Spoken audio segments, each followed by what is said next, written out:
Top and T20 series में लगातार ये सीरीज चालू है और आज नेपाल ए का जो है वो तीसरा मैच हुआ। जी हाँ, नेपाल इकलौती टीम है इस टूर्नामेंट में जो कि एशर्स की रिप्रेजेंटेटिव वो इकलौती टीम इस बार है। तो नेपाल की ए साइड का तीसरा मैच आज हुआ। पहले दो मैचेस में टीम को करारी हार का सामना करना पड़ा, लेकिन आज यहाँ पर टीम को एक बहुत ही कंफर्टेबल और बेहतरीन जीत जो है वो मिली है इस मैच में। अगर हम बात करें जो कि बहुत ही ज्यादा बूस्टअप रहेगा नेपाल की ए साइड के लिए। अगर हम बात करें होबार्ट हुरिकेन्स एकेडमी के खिलाफ आज ये मैच था।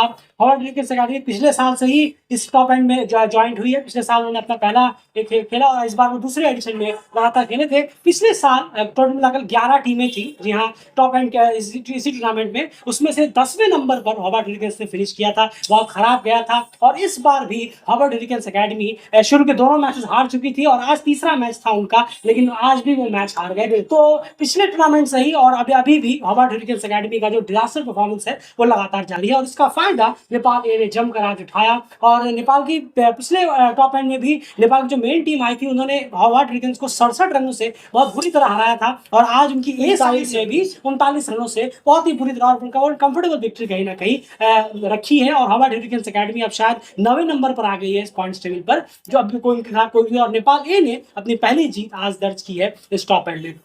चलिए किस तरह की चीजें घटी है इसके बारे में एंड बात करते हैं। यहाँ पर आज फिर से वही हुआ, ओपोनेंट टीम ने टॉस जीता और पहले नेपाल ए को कहा कि आप बल्लेबाजी करिए और आज हमें बाकी मैचेस के मुकाबले काफी बेहतर बल्लेबाजी यहाँ पर देखने को मिली। अब जाहिर सी बात है कि ओपोनेंट उन दो टीमों के मुकाबले थोड़े वीक जरूर, जैसे आपको बताया वीक जरूर थे, लेकिन फिर भी एक बेहतरीन बल्लेबाजी आज इन कम्पेयर टू शुरू के दो मैचेस हमें डेफिनेटली आज यहाँ देखने को मिली है, खास करके टॉप के 3-4 बल्लेबाज। बिल्कुल बिल्कुल। और त्रितराज दास और मयन यादव आज ओपनिंग थोड़ी चेंज करी और मयन यादव को मौका मिला ओपनिंग में और उन्होंने इस मौके को जरूर भुनाया और इस मौके का फायदा उठाया और 31 रन किए 25 गेंदों में। थोड़ा सा तेज हो सकते थे लेकिन फिर भी बेटर है, कब से आप पहला मैच खेल रहे हैं इस कंडीशंस में आपने स्टार्ट किया। लेकिन त्रितराज दास जरूर चुके हैं, वो तीसरा मौका उन्हें मिला आप त्रितराज दास को, लेकिन फायदा नहीं उठा सके और एक और फेलियर एक और बार फेलियर रहे और 10 रन बनाकर आउट। बिल्कुल वहीं पर कुशल भुरतेल यहाँ पर आए उसके बाद और कुशल भुरतेल ने यहाँ पर एक और 30+ की इनिंग यहाँ पर खेली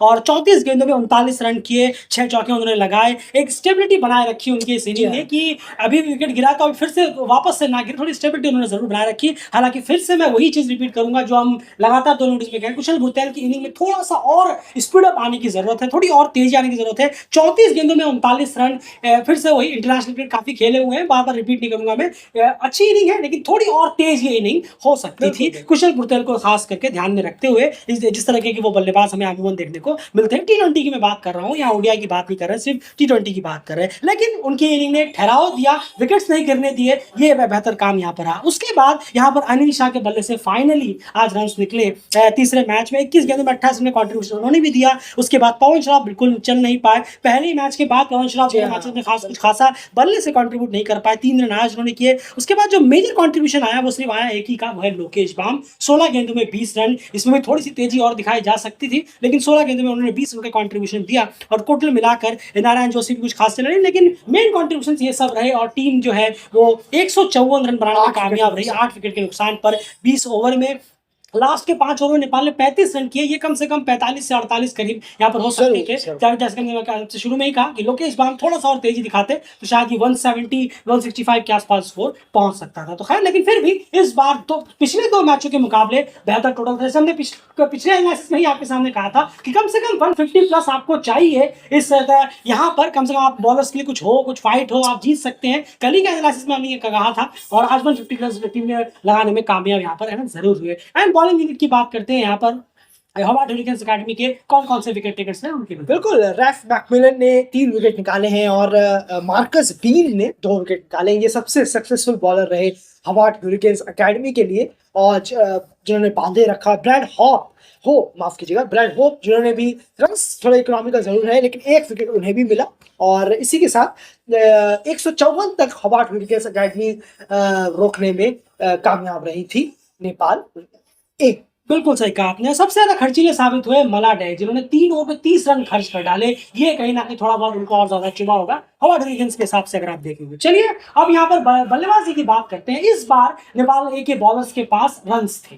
सबसे बड़ी बात, जो दोनों मैचेज़ में नहीं थे, वो इस बार थे। इस बार 50 रन ज़्यादा थे इन कंपेयर टू दोनों मैचेज़ में। अगर देखिए, एक मैच में शायद 120 करीब स्कोर था। 123 का टारगेट 123 का टारगेट था जी एक हाँ। मैच, पहले वाले मैच में। बिल्कुल। उसके बाद अगर हम देखें तो 99 पे ही टीम बिल्कुल। अटक गई थी। इस बार अच्छा 150 एक अच्छा टोटल लगाने में कामयाब रही। यानी बॉलर्स के पास भी काफ़ी कुछ था। और बॉलर्स की बात बाद में करेंगे, लेकिन पहले उससे पहले हॉवर्ड हुरिकेन्स अकेडमी की यहाँ पे बात कर लें। उनकी तरफ से जो अगर आप शुरू का फेज देखेंगे तो इतना बुरा नहीं था। जी हाँ। अगर आप देखेंगे तो लगभग मेरे ख्याल से 9 साढ़े 9 ओवर तक उनका एक ही विकेट गिरा था और रन हो गए थे 60-65। बिल्कुल। यानी सही कह रहा था, उनके हाथ में विकेट्स थे, वो बाद में अटैक कर सकते थे। लेकिन इसके बाद जो लास्ट के 10 ओवरों में जो सूरत पलटी, उसके बाद फिर किसी भी सूरत में नेपाल के स्पिनर्स ने शुरुआत की। फिर उसके बाद पेसर ने, नारायण जोशी ने आकर एंट्री ली। फिर कुछ रनआउट्स ने, अच्छी फील्डिंग ने आकर पूरी तरह से कमर तोड़ दी हॉवर्ड हुरिकेन्स अकेडमी के इस चेस की। अगर हम बात करें 65 पर 1 से देखते ही देखते टीम जो है वो 115 रन पर ऑल आउट हो गई और पूरे ओवर भी नहीं खेल पाई। 9 गेंदें वो छोड़कर यहाँ पर आई, जहां पर टॉप कंट्रीब्यूशन रहा नीतीश सैमुअल का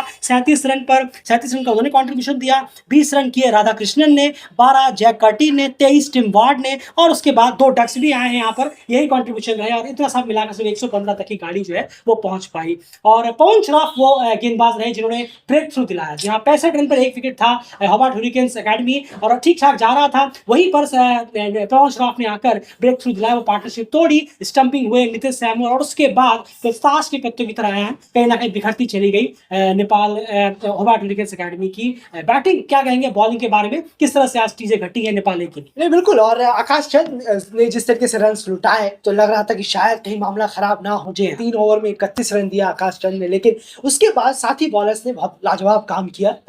आप साहब आलम हैं, विपिन खत्री, जी हाँ, पवन श्रॉफ, इन सभी बॉलर्स ने, नारायण जोशी ने जिस तरीके से थामे रखा, विकेट्स निकाले, ये बहुत जरूरी था। अगर आप थाम के रखते तो शायद बाद में वो T20 क्रिकेट है, बहुत देखते हैं हम कि 60-70 रन 5-6 ओवरों में टीम मारकर कोशिश कर लेती है, लेकिन यहाँ और फिर विकेट अगर थाम के रखते हैं तो एक चीज और होती है कि ऊपर के बल्लेबाज नीचे तक जाते हैं, तो 50-60 रन पड़ सकते थे। बिल्कुल सही कहा आपने, और ये काम बहुत बखूबी किया साथी बॉलर्स ने और बहुत बेहतरीन तरीके से विकेट्स निकाले हैं। 2-2 और नारायण जोशी ने 3, साहब आलम और पवन श्रॉफ ने 2-2 विकेट निकाले और बेहतरीन जीत दिलाई नेपाल ए को 39 रनों से। बहुत शानदार रही और बहुत ज्यादा जो कि हॉवर्ड हुरिकेन्स अकेडमी के बल्लेबाजों को कहीं भी टिकने का मौका नहीं। बिल्कुल सही कहा। 2 रनआउट्स भी हुए तो यहाँ पर फील्डिंग को भी थोड़ा सा बेटर रहा है। 2 रनआउट्स इससे स्कोर को डिफेंड करते हुए किए, तो ओवरऑल काफी, शुरू में कहा, काफी कलेक्टिव और अच्छा परफॉर्मेंस यहाँ पर हमें देखने को मिला। 50% आप नेपाल की ए साइड को बेहतरीन परफॉर्मेंस जो बल्लेबाजी रही और गेंदबाजी रही, 60% और 40% आप ओपोनेंट को दें। हॉवर्ड हुरिकेन्स अकेडमी, जैसे शुरू में आपसे कहा, पिछले साल 11 टीमें खेली थी, उसमें से 10वें नंबर में फिनिश किया था हॉवर्ड हुरिकेन्स ने, और इस बार उनकी शुरुआत बड़ी खराब रही है। तो खैर यही सूरत हाल है, लेकिन नेपाल ए को फाइनली अपनी पहली जीत यहाँ पर मिली, तो बहुत बेहतर। अब देखना पड़ेगा बाकी के आने वाले और मैचेस में किस तरह से टीम करती है। मेरे ख्याल से अगला मैच भी एसीटी कॉमेट्स के खिलाफ है, वो भी टीम कुछ खासी नहीं है, बहुत कमजोर टीम है। देखना पड़ेगा उनके खिलाफ भी नेपाल ए साइड जीत दर्ज करने में कामयाब होती है या फिर नहीं। लेकिन पहला मैच अच्छा स्टार नोट पर अब विन नेपाली ने किया है। फिलहाल इस एनालिसिस में इतना ही। बने रहिए डेली क्रिकेट चैनल से।